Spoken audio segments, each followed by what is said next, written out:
Hey friends, today we're working on this 2009 Suzuki, did they call it a Boulevard? I don't think so. S50 anyway. Yeah, I guess it is called a Boulevard. Yeah, Boulevard S50. So anyway, I'm going to try to cover all the relevant stuff. Some of this stuff is straightforward. The way these side covers mount, one of them's got a screw on the bottom, the other one does not. I think the one that has a screw on the bottom is on this side. The right side, I believe, screws, oh no, actually it is the left side, sorry. Screws in somewhere in there. I can't even remember now. I think it might be right in there, actually. I think that's where it screws in. To take that cover off, the other one screws in on top here. Two places, here and here. Now this one here, I'm going to try to zoom out a bit just to cover more, is that stupid stud there for the cover. Or no, that's where the cover sits. And then there's a screw that holds it. I think they had already taken it off, but there's a mount that goes, this mount here sits for the fuel tank. I believe it sits up there, and then there's a screw there on the side. So a lot of this stuff's straightforward. You guys should be able to figure that out on your own. But then we're just going to cover the rear carb here. To get the rear carb out, I think the easiest way is to take this out, which is where that stud comes out that I just showed you, where that plastic, or where the side cover rather, their metal actually sits on. And then there's another bolt that goes in there. You don't have to worry about this, but this is the same thing that's in there. Take these out, and then there's another one right there that you have to take out. That's another screw like that.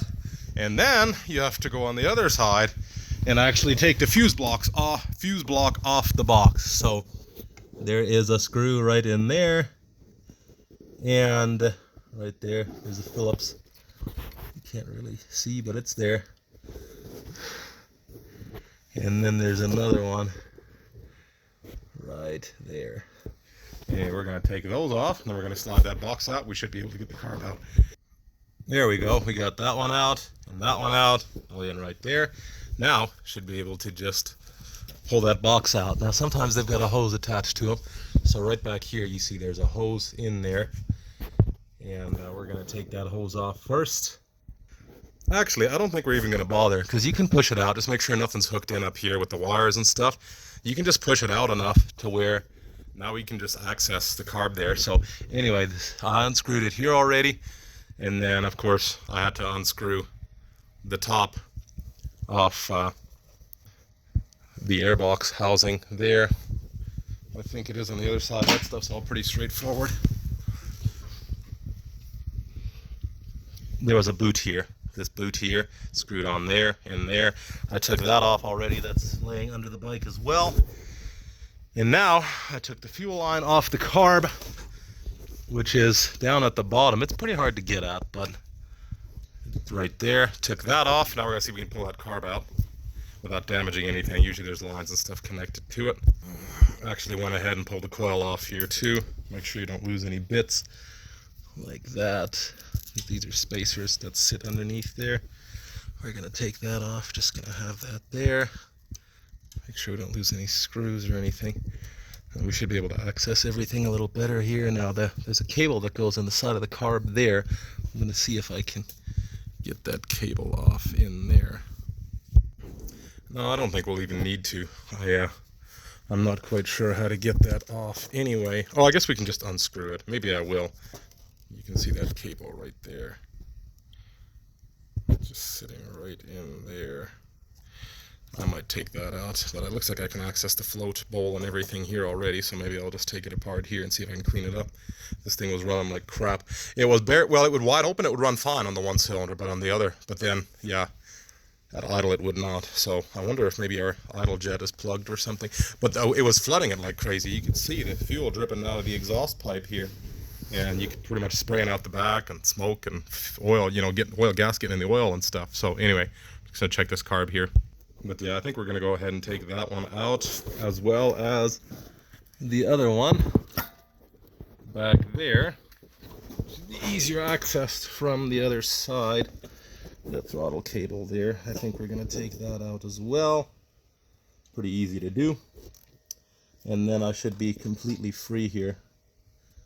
If I take all that apart. I actually decided against pulling it out because I can lift this up enough to just pull the bowl off. So I did that. I checked the jets. If you don't know how to do carbs, then I would recommend looking up other videos. But there's a pilot jet there, and then the little jet is in there. You gotta have a little flat screwdriver. I got the little one here. Looked like it was a little bit plugged, and they had cranked the idle all the way up with that screw on the bottom you see there. So I'm gonna clean this carb again. I'm gonna blow it clean with some air and some cleaner, and then we're gonna put it back together and then see if this fixes our issue. So took the bowl off, cleaned all that. I was gonna get these off, but my goodness, they just want to strip. I don't think I really need to go in there anyway. There's diaphragm and stuff in there, but I think all that's fine. Should be just fine, I think. If not, then I'm gonna have to open that up yet, but I think we're good here. Just gonna be careful with that hose, of course. I'm trying to get it back in there now. That's proven difficult, but let's see if I can do it. Okay, so I got that carb back in there. Maybe I'll tighten that one up just to make sure we don't have any air leaks there. I'm going to put fuel to it. Make sure this isn't touching anything. Can't ground out anywhere there. And we're going to see if we can start it up and see if it runs normal.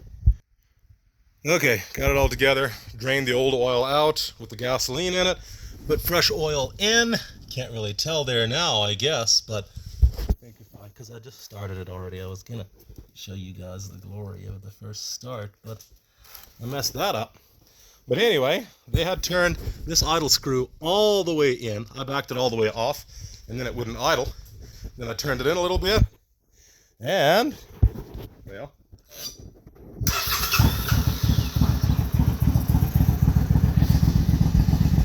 just like that. Man, that's crazy. I'm starting to think that all they did was just turn the idle screw all the way in because it wasn't running quite like it should. But then the idle jet, I think in the back had some crap in it. So I'm guessing that's probably why they did it. And then they cranked it all the way in, and that was just overfueling. And anyway, seems good now. We've got some hazing going on here, but then it'll haze for a while, I'm sure. That exhaust pipe is full of fuel and oil now, I think. So here, we're gonna open up our windows, run it for a bit. I'm going to put it back together, and then we're going to go for a rip. Man, God is good. I love it when I do projects like this and it all goes so smoothly in it, and it works so easy.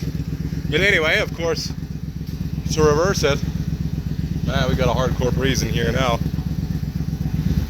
To reverse, well, to put it back together is just reverse of what we did to put it together, of course. So, or to take it apart, I mean. So, yeah, it should be pretty straightforward, not much to it, just some basic tools. If you have any particular questions, please let me know in the comments. Hope this video helps somebody, and as always, may God bless you.